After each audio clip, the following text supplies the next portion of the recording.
નમસ્તે વિદ્યાર્થી મિત્રો, આજે આપણે YouTube ચેનલમાં તમારું સ્વાગત છે। આજે આપણે ધોરણ 8 ની અંદર માપન નામનું જે ચેપ્ટર છે એ ભણવાના છીએ। તો માપન નામના ચેપ્ટરની પહેલા આપણે જે સ્કૂલની અંદર ચર્ચા કરેલી એ ચેપ્ટર અવયવીકરણ, ત્યાર પછી છે બેઝિક પદાવલીઓ અને નિત્યસમ, અને ત્યાર પછી ઘન આકારોનું પ્રત્યક્ષીકરણ। તો ઘન આકારોના પ્રત્યક્ષીકરણની અંદર આપણે ઘણા બધા આકારો વિશે વાત કરી હતી। એની અંદર એના કેટલા બિંદુઓ છે, કેટલી બાજુઓ છે, એ બધા વિશે વાત કરી ચૂક્યા છે।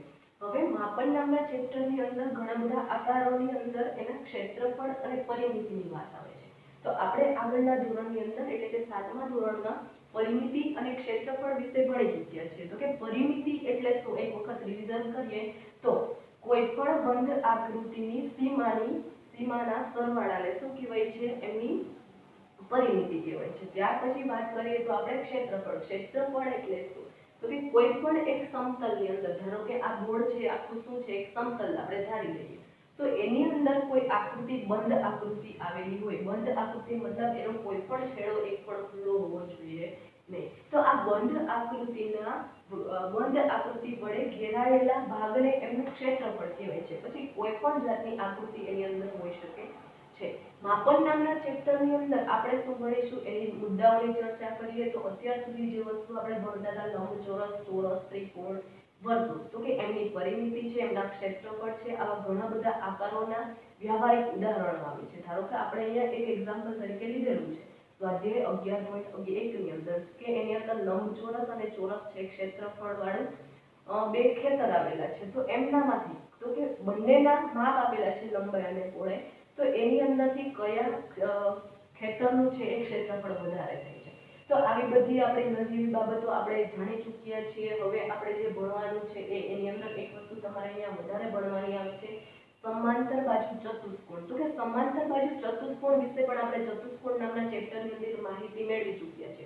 એની અંદર સમાંતર બાજુની સામસામેની, ચતુષ્કોણની સામસામેની બાજુઓ કેવી હોય છે, સમાંતર હોય છે અને સરખી હોય છે, તો આમને સમાંતર બાજુ ચતુષ્કોણ કહેવાય છે। તો એમના ક્ષેત્રફળ વિશે પણ વાત કરવાની છે। ત્યાર પછી આની અંદર મુદ્દાઓની વાત કરીએ તો સમલંબ ચતુષ્કોણ છે, સમાંતર બાજુ ચતુષ્કોણ છે, ત્યાર પછી ઘણા બધા પ્રકારના ચતુષ્કોણના ક્ષેત્રફળ વિશેની વાત કરવાની છે। ત્યાર પછી આપણે જોવા જઈએ તો એની અંદર નળાકાર છે। નળાકાર આપણે બધાએ જોયો હોય, ગેસની અંદર ગેસની જે બોટલ છે સિલિન્ડર આકારની, એને જ નળાકાર કહેવાય। તો નળાકારનું ક્ષેત્રફળ છે, એનું પૃષ્ઠફળ છે, એનું ક્ષેત્રફળ એટલે એનું પૃષ્ઠફળ। ત્યાર પછી આપણે એનું જોવા જઈએ તો લંબઘન, સમઘન, તો કે એના પૃષ્ઠફળ શું થાય। ત્યાર પછી શંકુ છે, શંકુ પછી આવે છે ગોલક। ગોલક તો એની અંદર આપણે જે ક્રિકેટનો બોલ લઈએ છીએ તો એને ગોલક કહેવાય છે। વર્તુળ અને ગોલકની અંદર ઘણો બધો તફાવત છે। તો કે આ બધી જે આકૃતિઓ અત્યાર સુધી આપણે જોતા હતા એ 2 ડાયમેન્શન એટલે કે દ્વિપરિમાણની અંદર, આગળના ચેપ્ટરની અંદર પણ દ્વિપરિમાણ અને ત્રિપરિમાણની ચર્ચા આપણે કરી ચૂક્યા છે। તો કે દ્વિપરિમાણ કોને કહેવાય અને ત્રિપરિમાણ કોને કહેવાય છે। આની અંદર બોર્ડની અંદર જે પણ આકૃતિ આપણે દોરી શકીએ છીએ તો કે એની અંદર કોઈ ત્રીજી બાજુ આપણે દર્શાવવાની થતી નથી। તો આ બધી આકૃતિઓ અત્યારે જે મેં અહીંયા દોરેલી છે કે લંબચોરસ છે, ચોરસ છે, ત્રિકોણ છે, વર્તુળ છે, સમાંતર બાજુ ચતુષ્કોણ છે, આ બધી આકૃતિઓ દ્વિપરિમાણની છે। અને ત્યાર પછી જે આની અંદર ટોપિક આપણે ભણવાનો છે એટલે કે નળાકારનું પૃષ્ઠફળ, ત્યાર પછી શંકુ અને ગોલકનું પૃષ્ઠફળ, આ બધી વસ્તુઓ છે ત્રિપરિમાણની અંદર આવે છે। જે ક્રિકેટનો બોલ લઈએ તો એની અંદર 3 પરિમાણ આવે છે, માટે એને ગોલક કહેવાય છે। તો આ ગોલકનું પૃષ્ઠફળના સૂત્રો એ બધાની આપણે ચર્ચા કરીશું। સૌપ્રથમ આપણે આ ચેપ્ટરની અંદર બેઝિક માહિતી જોઈ લઈએ તો કે આની અંદર લંબચોરસ આપેલું છે, લંબચોરસની પરિમિતિ અને ક્ષેત્રફળ। લંબચોરસની પરિમિતિ માટે એના માટે લંબચોરસને 2 બાજુ, એક તો લંબાઈ અને બીજી છે પહોળાઈ। અહીંયા મેં લખ્યું છે એક તો લંબાઈ અને પહોળાઈ, તો કે એના માટે એની પરિમિતિ 2 ગુણ્યા લંબાઈ પ્લસ પહોળાઈ થશે અને એનું ક્ષેત્રફળ a ગુણ્યા b એટલે કે લંબાઈ ગુણ્યા પહોળાઈ છે એ થશે। ત્યાર પછી આવે છે ચોરસ। તો ચોરસ માટે એ જ વસ્તુ છે, સરખી છે, લંબચોરસ માટે છે। તો કે આની અંદર જો 2 ગુણ્યા લંબાઈ અને 2 ગુણ્યા પહોળાઈ આપણે લેતા હતા, એની જગ્યાએ એમાં એની બધી જ બાજુઓની લંબાઈ એવી છે એટલે કે ચોરસની ચારેય બાજુઓ છે કેવી હોય છે, સમાન હોય છે। તો જ્યારે ચોરસની ચારેય બાજુઓ સમાન હશે ત્યારે એની પરિમિતિનો મતલબ એની ચારેય બાજુનો સરવાળો એટલે કે એની સીમાનો સરવાળો। તો આપણે ચારેય બાજુનો સરવાળો લઈશું તો શું આવશે, તો કે 4l આવશે। ત્યાર પછી એના ક્ષેત્રફળ વિશે વાત કરીએ તો કે એની લંબાઈ ગુણ્યા લંબાઈ, આપણે લંબચોરસની અંદર શું લેતા હતા, લંબાઈ ગુણ્યા પહોળાઈ લેતા હતા, આની અંદર શું લઈશું તો કે લંબાઈ ગુણ્યા લંબાઈ લઈશું. ત્યાર પછી આવે છે ત્રિકોણ, તો કે ત્રિકોણની અંદર આપણને બધાને ખબર છે ત્રિકોણ નામના ચેપ્ટર એટલે કે 7મા ચેપ્ટર ત્રિકોણ અને એમના ક્ષેત્રફળ, એમની અંદર એમની પરિમિતિ, એમના ક્ષેત્રફળ વિશે પણ વાત કરી ચૂક્યા છે. તો આની અંદર એવા ઘણા બધા વ્યવહારિક ઉદાહરણો આવશે જેની અંદર આ બધાનો છે સમાવેશ થાય છે. માટે ધારો કે આ કોઈ ત્રિકોણ ABC આપેલો છે, એનું પાયાનું માપ છે 2, બરાબર, અને એને વેધ આપેલો છે તો કે એને લંબ આપેલો છે. તો કે ત્રીજા કોઈ બિંદુમાંથી કોઈ એક બાજુ ઉપર લંબ દોરવામાં આવે એને એનો વેધ કહેવામાં આવે છે. ધારો કે એમની ઊંચાઈ એટલે કે એમનું માપ છે એ h આપેલું છે, તો એમની પરિમિતિ છે શું થશે તો કે એ તો આપણને ખબર છે કે સીમાની બાજુનો સરવાળો, તો કે એમની ત્રણેય બાજુનો સરવાળો એ ત્રિકોણના ક્ષેત્રફળ ત્રિકોણના પરિમિતિ થશે. ત્યાર પછીનું ક્ષેત્રફળ શું થશે તો કે 1/2 પાયો ગુણ્યા વેધ, આ વસ્તુ પણ આપણે ભણી ચૂક્યા છીએ. ત્રિકોણનું ક્ષેત્રફળ થશે 1/2 પાયો ગુણ્યા વેધ, તો કે 1/2 ગુણ્યા પાયો શું છે તો કે b એનો પાયો છે, અને ઊંચાઈ શું છે તો કે એનો વેધ છે એની ઊંચાઈ છે, તો કે h આપણે અહીંયા લીધેલું છે. ત્યાર પછી આવે છે વર્તુળ, તો કે વર્તુળની અંદર r ત્રિજ્યા વાળું કોઈ વર્તુળ લીધેલું હોય, ધારો કે આપેલા વર્તુળની ત્રિજ્યા છે કેટલી છે તો કે r ત્રિજ્યા આપેલી છે, તો એમની પરિમિતિ શું થશે તો કે 2πr. અહીંયા પાઈ શું છે તો કે પાઈની આપણને કિંમત ખબર છે 22/7 અથવા તો 3.14 છે, એ કોન્સ્ટન્ટ એટલે કે અચળ કિંમત છે જે આપણને બધાને ખબર છે. તો r છે એની ત્રિજ્યા છે, પાઈ છે એ કોન્સ્ટન્ટ વેલ્યુ છે, અને 2 છે એ પણ અચળ છે. અહીંયા એમના ક્ષેત્રફળ માટેનું સૂત્ર πr² એટલે કે ત્રિજ્યા છે, અહીંયા પાઈની કિંમત 3.14 અને વર્તુળની જે પણ કિંમત આપેલી, વર્તુળની ત્રિજ્યાની જે પણ કિંમત આપેલી હોય એનો વર્ગ કરવાનો છે, એટલે આપણને શું મળશે તો કે વર્તુળનું ક્ષેત્રફળ છે એ મળે છે. ત્યાર પછી આવે છે ચારેય સમાંતર બાજુ ચતુષ્કોણ, તો કે સમાંતર બાજુ ચતુષ્કોણની હમણાં જ આપણે ચર્ચા કરી. એની અંદર શું આવે છે, સમાંતર બાજુ ચતુષ્કોણ માટે સામસામેની બાજુઓ છે સમાંતર હોય અને સરખી હોય, અને એના ઘણા બધા ગુણધર્મો આપણે ચતુષ્કોણ નામના ચેપ્ટરની અંદર ભણી ચૂક્યા છે. એમના સામસામેના ખૂણા કેવા હશે તો કે સમાન હશે, બરાબર છે, અને ત્રણેય ચતુષ્કોણના ચારે બાજુના ખૂણાના માપનો સરવાળો 360 હશે. આથી આપણે ચારે બાજુના એમની પરિમિતિ છે શું લઈ શકીએ તો કે ચારેય બાજુનો સરવાળો, કે પરિમિતિ તો આપણને ખબર પડી જાય. હવે એની અંદર એક સમાંતર બાજુ ચતુષ્કોણની અંદર કોઈ એક બિંદુ ઉપરથી સામેના ભાગની બાજુ ઉપર એક કોઈ લંબ દોરેલો છે, એને ધારો કે ઊંચાઈને નામ આપું છું h, તો અહીંયા શું બની જશે, એક ત્રિકોણ બની જશે. અને ધારો કે અહીંયા હું કોઈ વેધ દોરું છું તો અહીંયા કોઈ બે ત્રિકોણ બનશે. માટે એમના ક્ષેત્રફળ છે શું થાય તો કે આપણે ભણી ચૂક્યા છીએ કે ત્રિકોણના ક્ષેત્રફળનું સૂત્ર 1/2 પાયો ગુણ્યા વેધ થાય. તો અહીંયા એવા બે ત્રિકોણ બને છે, માટે એક ત્રિકોણ માટે 1/2 પાયો ગુણ્યા વેધ, અને બીજા ત્રિકોણ માટે શું થશે તો કે બીજા ત્રિકોણ માટે પણ 1/2 પાયો ગુણ્યા વેધ. માટે 1/2 વત્તા 1/2 માટે શું થશે ખાલી b ગુણ્યા h. એટલે કે જ્યારે પણ સમાંતર બાજુ ચતુષ્કોણની વાત આવે છે ત્યારે શું થાય તો કે પહોળાઈ ગુણ્યા એની ઊંચાઈ, એટલે કે આપણે એનું ક્ષેત્રફળ છે સમાંતર બાજુ ચતુષ્કોણનું મેળવી શકીએ. તો એના માટે શું થાય b ગુણ્યા h એનું સૂત્ર થશે.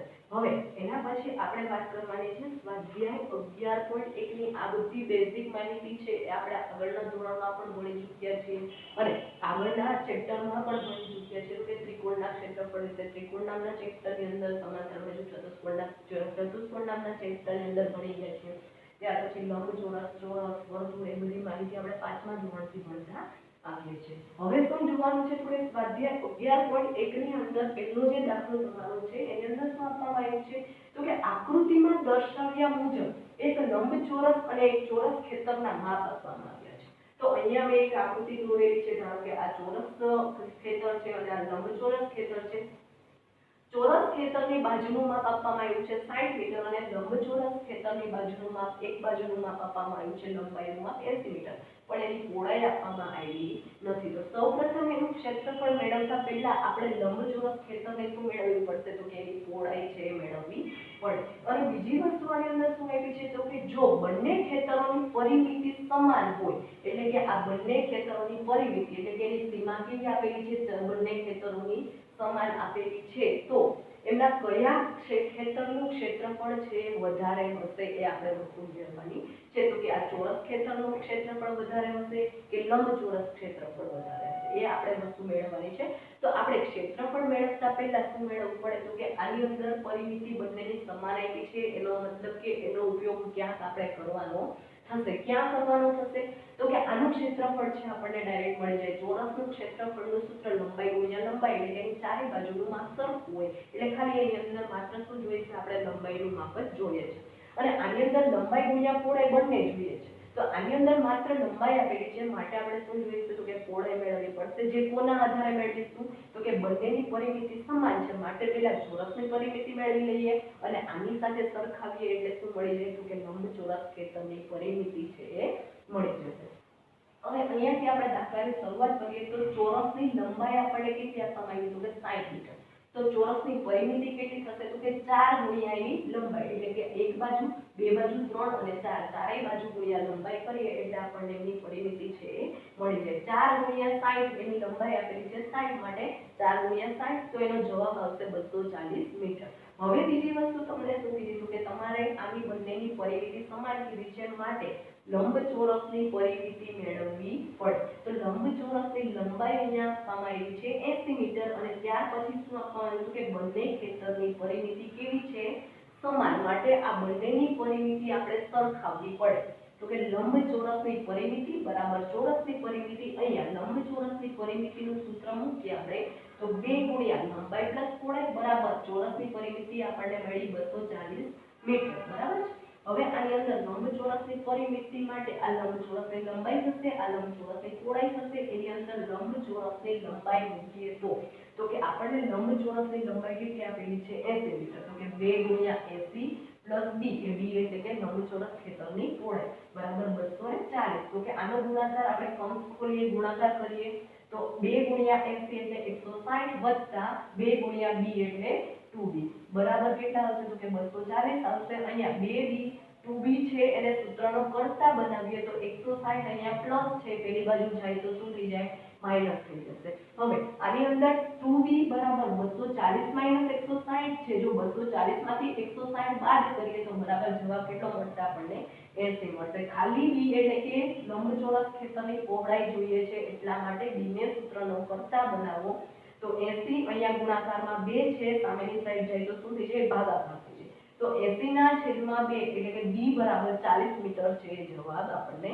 મળશે. ત્યાર પછી લંબચોરસની પહોળાઈ એટલે કે આપણને લંબચોરસની પહોળાઈ અહીંયા શું મળી ગઈ તો કે b બરાબર 40 મીટર મળી ગઈ છે. હવે શું થશે તો કે ચોરસ ખેતર અને લંબચોરસ ખેતરની ક્ષેત્રફળ જોઈએ છે, કોનું વધારે ક્ષેત્રફળ છે એ મેળવવા માટે બંનેનું ક્ષેત્રફળ આપણે મેળવવું પડશે. તો બંનેના ક્ષેત્રફળ અલગ અલગ મેળવીએ, બધી વસ્તુ આપણી પાસે હવે અવેલેબલ છે. તો એની અંદર ખેતરનું ક્ષેત્રફળ એટલે કે ચોરસ ખેતર છે, તો એના માટે ચોરસના ક્ષેત્રફળનું સૂત્ર આપણે અહીંયા જોયું લંબાઈ ગુણ્યા લંબાઈ. તો કે આની અંદર સૂત્ર મૂકીએ લંબાઈ ગુણ્યા લંબાઈ, તો કે 60 એની લંબાઈ છે, 60 ગુણ્યા 60 કરીએ એટલે કેટલો જવાબ મળે તો કે 6 ગુણ્યા 6 એટલે 36 અને 60 છે એટલા માટે 36. તો મીટર સ્ક્વેર એનો એકમ શું આવશે તો કે એની લંબાઈ મીટરમાં આવી છે, 60 મીટર ગુણ્યા 60 મીટર એટલે 3600 મીટર સ્ક્વેર એનો એકમ આવશે. ખાસ કરીને એકમ લખવાનું ભૂલવાનું નથી. ત્યાર પછી આવે છે લંબચોરસ ખેતરનું ક્ષેત્રફળ. તો કે આપણને ચોરસ ખેતરનું ક્ષેત્રફળ મળી ગયું. હવે શું મેળવીશું લંબચોરસ ખેતરનું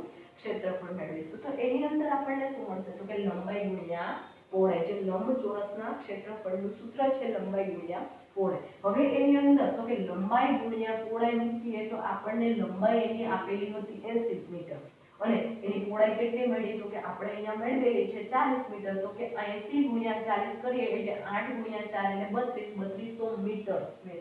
80 મીટર ગુણ્યા 40 મીટર એટલે શું થાય 3200 મીટર સ્ક્વેર. તો લંબચોરસનું ક્ષેત્રફળ પણ મળી ગયું, ખેતરનું ચોરસ ખેતરનું ક્ષેત્રફળ મળી ગયું. તો આની અંદર ચોરસ ખેતરનું જે ક્ષેત્રફળ છે 3600 છે, લંબચોરસ ખેતરનું ક્ષેત્રફળ કેટલું છે 3200. તો કોનું ક્ષેત્રફળ વધારે થશે તો કે ચોરસ ખેતરનું ક્ષેત્રફળ છે એ લંબચોરસ ખેતર કરતા વધારે હશે. તો આ બધી માહિતી આપણે વિદ્યાર્થી મિત્રો માપન માટેની જોઈ છે. તો આ બધી ચર્ચા છે એ આ બધા ક્ષેત્રફળ માટેની ચર્ચા બેઝિક કરી, ત્યાર પછી દાખલો ગણ્યો છે. આવા ઘણા બધા એક્ઝામ્પલ્સ આજે હોમવર્કની અંદર ગણવાના છે. આભાર.